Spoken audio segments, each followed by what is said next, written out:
So the original part of this project came off of Thingiverse. I'd been looking for a moderator for my air rifle, but couldn't find anything that I really liked, so I found this one, but also found the second part, and decided to go ahead and combine them together using Microsoft 3D. And this was the end result that I got. Did take a few hours to learn how to be able to make that, but this piece turned out beautiful and worked. Now, I didn't want to just use it off of my Avenger, just by threading it onto the shroud itself, but I wanted to be able to make it more applicable and use it on any air rifle that I could. So I went ahead and made my own 1/20 thread. With this 1/20 thread, I was now able to attach it to the donnyfl Avenger adapter, and I was able to go ahead and add it on there, and now I can thread onto just about anything. But I wanted to make this project quieter than what it was, so I created this little baffle here right as it enters into the internal baffle. That way it can mitigate any of the air and the sound. Now, I wanted to create my own moderator, so that way I wasn't basing off of or using someone else's design. So I looked at other different places of other people's moderators that they had, or any other devices that look like it could be like a suppressor, and tried to use anything that I could that would help me mitigate any kind of noise. Now, I did want to take it a step further to help make sure that I could stabilize the projectile as it's going down the barrel, and also push any of the sound waves into the moderator and try to help muffle any noise as possible. But I needed a way to make this spiral connect to this upper part of the shroud, but I just couldn't think of any kind of design that would work or go in tandem with it. Here's a downward look of the moderator, just for an idea of how I'm going to try to attach it. So here's the basic construct that I had pretty much in the other moderator. Just trying to kind of building it from the ground up, trying to figure out the details of exactly how I wanted to construct it and all.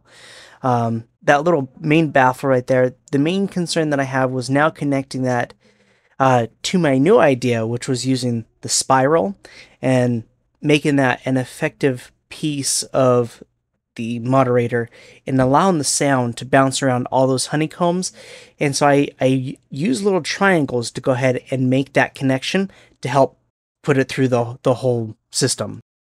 This upper part I had to go ahead and also recreate, so that way I could go ahead and attach it, and without having to create a whole bunch of extra material and then have to cut away at this. So I went ahead and made small little segments here and there, and then I tried to go ahead and infill in the spots that I couldn't fill. So just again, you kind of spin it around to kind of give you an idea of what that internal looks. This again was all of this was made in Sharper 3D.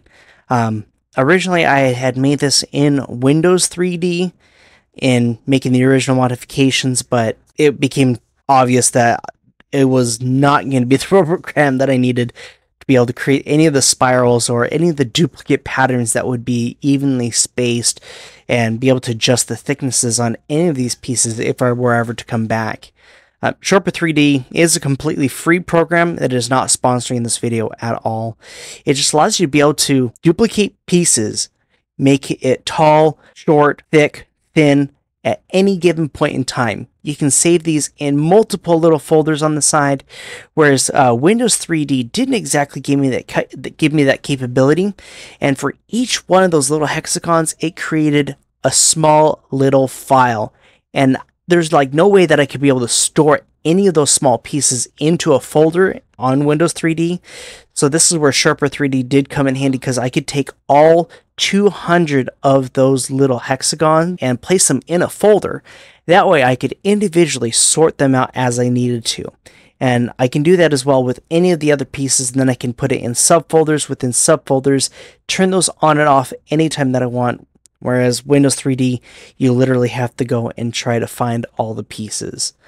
So this last part here, that crazy little weird wall of lines, that is actually part of the second segment of this moderator, part 2, that I have tested out here in using my air rifle, and it actually worked really phenomenally, a lot better than I anticipated. Here's a 3D printout of what it looks like just because I'm using the free version of Sharper 3D, it didn't render the whole project completely slim. If you want to go ahead and see more videos like this, like and subscribe.